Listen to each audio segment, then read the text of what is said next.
రైతు సోదరులకు ముందుగా నమస్కారం అండి. మీరు చూస్తుంది క్రీజా సీడ్స్ వాళ్ళది తేజ్ రాజ్ అనే వెరైటీ అండి. చూడండి, తేజ వెరైటీ అండి ఇది. ఈరోజు డేట్ వచ్చేసరికి 20వ తారీఖు 3వ నెల 2024 తారీఖు 2024 సంవత్సరం. చూడండి పచ్చికాయ చూడండి ఎట్లా ఉందో, నేను చూపిస్తా. పై కొమ్మ ఇది పై తంత అండి. పచ్చికాయ చూడండి ఎట్లా ఉందో. క్రీజా సీడ్స్ వాళ్ళ తేజ్ రాజ్. ముందుకు రండి, చూపించండి. ఇవన్నీ చూడండి ఒకసారి. క్రీజా సీడ్స్ వాళ్ళ తేజ్ రాజు. క్వాలిటీ చూడండి, అసలు పైన చూపిండి, ఇది క్వాలిటీ చూపిండి. వాటర్ క్వాలిటీ చూడండి, ఏమాత్రం అసలు బీభత్సమే. అసలు రైతు గారు మనతోనే ఉన్నారు, కానీ ఆయన కొంచెం మొహాట పడుతున్నారు వీడియోలో కనపడటానికి. దిష్టి తగిలిదంట. చూడండి కాయలు చూడండి ఒకసారి. మనకి చెట్టు ప్లాంట్ హైట్ వచ్చేసరికి ఒకసారి చూపిండి. ప్లాంట్ హైట్ వచ్చేసరికి 4.5 నుంచి 5 అడుగుల దాకా ఉంటుందండి హైటు. చూడండి ఒకసారి. చూడండి కాపు చూపిద్దాం మనం.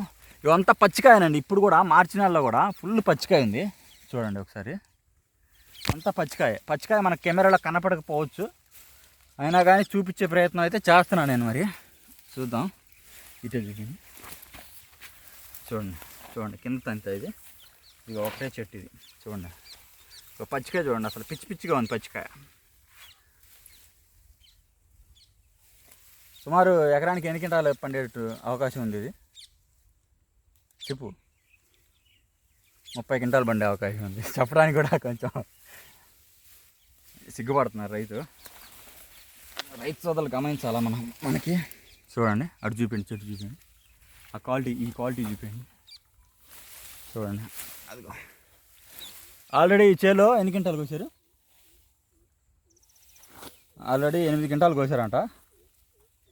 ఒక 20 నుంచి 22 ఖచ్చితంగా అయితే అని అనుకుంటున్నా. పచ్చికాయ చూడండి ఎట్లా ఉందో. పచ్చికాయ ఫుల్గా ఉంది. పచ్చికాయ చూస్తేనే మనకు అర్థమవుతుంది ఇంకెన్ని క్వింటాలు బండేది అనేది. ఇటు కూడా చూపిస్తాగండి. మళ్ళీ మీరు ఒక్క సాలే చూపించు అనుకుంటారు. ఇటు చూపింది. పచ్చికాయ అండి, అంతా పచ్చికాయ. ఇది అంతా హైట్ చూడండి అసలు మామూలుగా. ఓకే, ఈ చెట్టు మీద అది నాకు